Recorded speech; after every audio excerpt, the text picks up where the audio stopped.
નમસ્કાર, star India TV ન્યૂઝમાં આપનું હાર્દિક સ્વાગત છે। આપ જોઈ રહ્યા છો સ્ટાર ઇન્ડિયા ટીવી ન્યૂઝ, સત્યની વાતે સત્યની સાથે। દાહોદ જિલ્લામાં બહુચર્ચિત નકલી કચેરીમાં આવ્યું નવું વળાંક। નકલી કચેરીનો ભોગ ઝાલોદનો યુવાન બન્યો। ઝાલોદના યુવાનની અંદાજિત 73 લાખ જેટલી રકમ ફસાઈ। ઝાલોદ પોલીસ સ્ટેશનમાં ગઈ તારીખ 22/3/2025ના રોજ ફરિયાદી સદ્દામભાઈ ઇસ્માઇલભાઈ મતાતા રહેવાસી ઝાલોદ કોડીવાળા જે કોન્ટ્રાક્ટરનું કામ કરે છે અને જેની ઓળખાણ 2020-21માં આ કામના જે આરોપીઓ છે એઝાઝ મહેમદ જાકીર અલી સૈયદ અને અબુબકર જાકીર અલી સૈયદ નાઓ સાથે થયેલી। તેઓએ એમને કીધેલું કે ભાઈ અમે તમે મેઇન કોન્ટ્રાક્ટ સરકારી કોન્ટ્રાક્ટ અમે રાખીએ છીએ અને તમારે પેટા કોન્ટ્રાક્ટમાં મારી સાથે કામ કરવાનું છે તેમ કહી એની પાસેથી દાહોદ જિલ્લાના અલગ અલગ જગ્યાએ ચેક ડેમો તેમજ અન્ય કોન્ટ્રાક્ટના કામો કરાવડાવેલા। પણ આ કામો કરાવ્યા બાદ આ કામના જે ફરિયાદી છે એમને કોઈપણ જાતનું પેમેન્ટ કે કરેલું નહીં। ત્યારબાદ આ જે ફરિયાદી છે તેમની પાસે અવારનવાર પૈસાને બાબતે પૂછપરછ કરતાં આ કામના જે સામાવાળા બંને આરોપીઓ છે તેમના ફરિયાદીને જાનથી મારી નાખવાની ધમકી આપેલ અને એને બીભત્સ ગાળો બોલી, જે અંતર્ગત ઝાલોદ પોલીસ સ્ટેશન ખાતે ગુનો રજીસ્ટર કરવામાં આવેલ છે અને હાલ તપાસ ચાલુમાં છે। દાહોદ જિલ્લામાં 2023માં નકલી કચેરી ખોલી અસલી કામગીરી બતાવી સરકાર સાથે કરોડો રૂપિયાની છેતરપિંડી કરાઈ હતી। તે મુદ્દે દાહોદ જિલ્લાનો બહુચર્ચિત મુદ્દો હતો। આ બહુચર્ચિત મુદ્દામાં હજુ પણ સરકાર દ્વારા તપાસ ચાલી રહી છે। દાહોદ જિલ્લાના ઝાલોદ નગરમાં નકલી કચેરી આવેલ હતી, જે તે સમયમાં પકડાયેલ આરોપીઓ દ્વારા પોતાની સાચી ઓફિસ છે તેમ કાગળ પર દર્શાવી સરકાર સાથે કરોડોની છેતરપિંડી કરવામાં આવી હતી।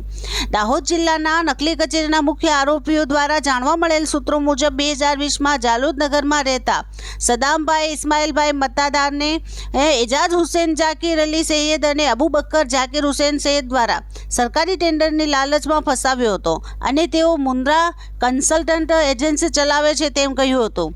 સદામભાઈને જે તે સમયે આ વ્યક્તિઓ સરકારી પ્રતિનિધિઓ છે તેમ લાગ્યું હતું, તેથી તેઓ આ વ્યક્તિ સાથે કામગીરીમાં જોડાયેલ હતા। કામગીરી દરમિયાન સદામભાઈ દ્વારા બોરવેલ, કુવા, ચેક ડેમ, પાણીની ટાંકી જેવા કામો કરવામાં આવેલ હતા। સદામભાઈના કહેવા મુજબ 2020થી 2023 સુધી તેઓ દ્વારા અલગ અલગ વિસ્તારોમાં જઈને અંદાજિત 1,28 લાખ રૂપિયાનું કામ કરેલ હતું।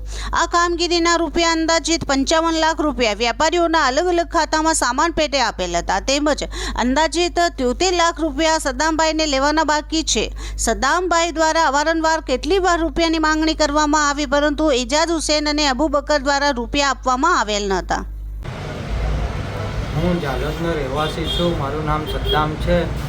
ઝાલોદના જે તે ફેરી 2023માં નકલી કચેરીનો કૌભાંડ થયો હતો એનામાં નામ છે અબુબકર જાકીર અલી સૈયદ, એજાઝ જાકીર અલી સૈયદ। એમને નકલી કચેરીના કૌભાંડના અંદર મને કામ આપીને જૂઠી રીતે મેં એમના જોડે કામ કર્યું ને પછી એમની મને બાદમાં ખબર પડી એમના પર આરોપ કેસ થયો હતો। આ નકલી કચેરીના મોટા એ છે કૌભાંડ, એના અંદર એ મને સંદીપ રાજપૂતને અંકિત સુકારના જૂઠા નામો લેવાની બી કીધું હતું। જે તે સમયે કેસ થયેલો તો અંકિત રાજપૂતને સંદીપ સુતારનું નામ લે, નહીં તો મારું નામ નથી લે તો મારી જે મોટી રકમ હું એના પાસે માગું છું તો એ મને આપવા બદલ હું એને ફોન કર્યો તો મને એ બડોદાના અંદર મારા પાસે ખંડણી માંગે એવું કરીને મારા પર જૂઠા આરોપ લગાવ્યા છે ને ઝાલોદ ખાતે બી કાગળિયા પર નકલી કચેરી સરકારી ઓફિસનો ઉલ્લેખ કરેલો છે એમને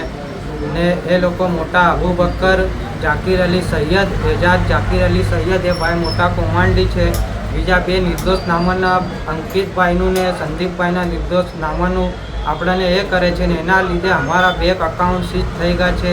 અમે તો એનું જે તે સમયે કામ જ કર્યું છે ને બધા જે કામ કર્યા છે એના પુરાવા મારા પાસે છે ને જે તે એજાઝ જોડે અબુબકર જોડે જે તે સમયે વાત થઈ એ બધા પ્રૂફ મારા જોડે છે ને મને ખોટા આજે આપું કાલે આપું જેલમાંથી છૂટીને પૈસા આપું એવું બધું કીધેલું। એ જે તે મારા પાસે રેકોર્ડિંગ એવા છે ને મેં જે તે સમયે પૈસા માંગ્યા તો મને બડોદા ગોરવા પોલીસ સ્ટેશનના અંદર એને જૂઠા મારા પર કેસ લગાડ્યા, મારા પાસે ખંડણી માંગે છે, પણ એના પહેલ હું લીમખેડા પોલીસ સ્ટેશનમાં એના ગુના વિરોધ સાક્ષીમાં રહી ચૂક્યો છું, દાહોદ એ ડિવિઝનમાં રહી ચૂક્યો છું, છોટાઉદેપુરમાં રહી ચૂક્યો છું.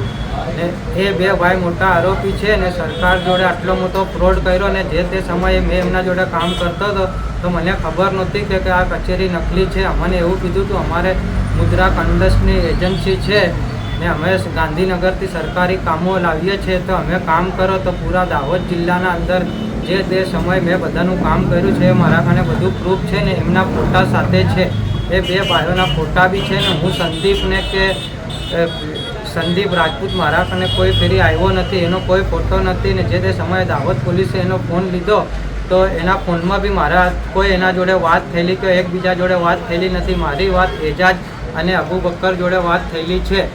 ને મારે એટલું દેવું થઈ ગયું છે કે એને પૈસા મને આજે આપું કાલે આપું એમ કરીને મારે 73 લાખ ઉપર રૂપિયા એના પાસેથી લેવાના છે.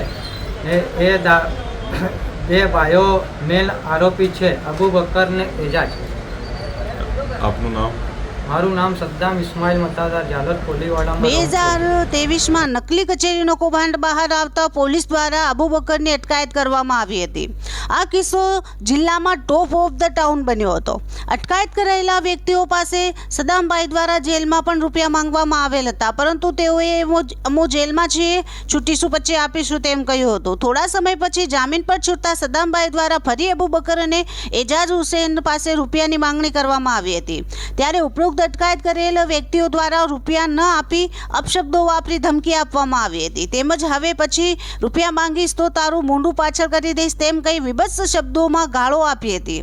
સદામભાઈ દ્વારા ટેલિફોનિક રીતે પણ રૂપિયા માંગવાની કોશિશ કરી હતી, પણ તહોમતદાર દ્વારા ગાળો જ આપવામાં આવી હતી. સદામભાઈને રૂપિયાની મોટી રકમ લેવાની હોય તેઓ કોઈ પણ પોલીસ ફરિયાદ કર્યા વગર રૂપિયા લેવા ઈચ્છતા હતા. છેલ્લે રૂપિયા ન મળવાની આશા લાગતા સદામભાઈ દ્વારા એજાજ હુસેન, જાકીર અલી સૈયદ અને અબુ બકર જાકીર હુસેન સૈયદ વિરુદ્ધ ઝાલોદ પોલીસ સ્ટેશન ખાતે ફરિયાદ નોંધાવવામાં આવી હતી. હવે ફરિયાદી સદામભાઈની નીકળતી રકમ જે 73 લાખ જેટલી છે તો તે રકમ તેઓને કેવી રીતે મળશે? સ્ટાર ઇન્ડિયા ટીવીનો ઝાલોદ રિપોર્ટર પંકજભાઈ પંડિત, જિલ્લા દાહોદ.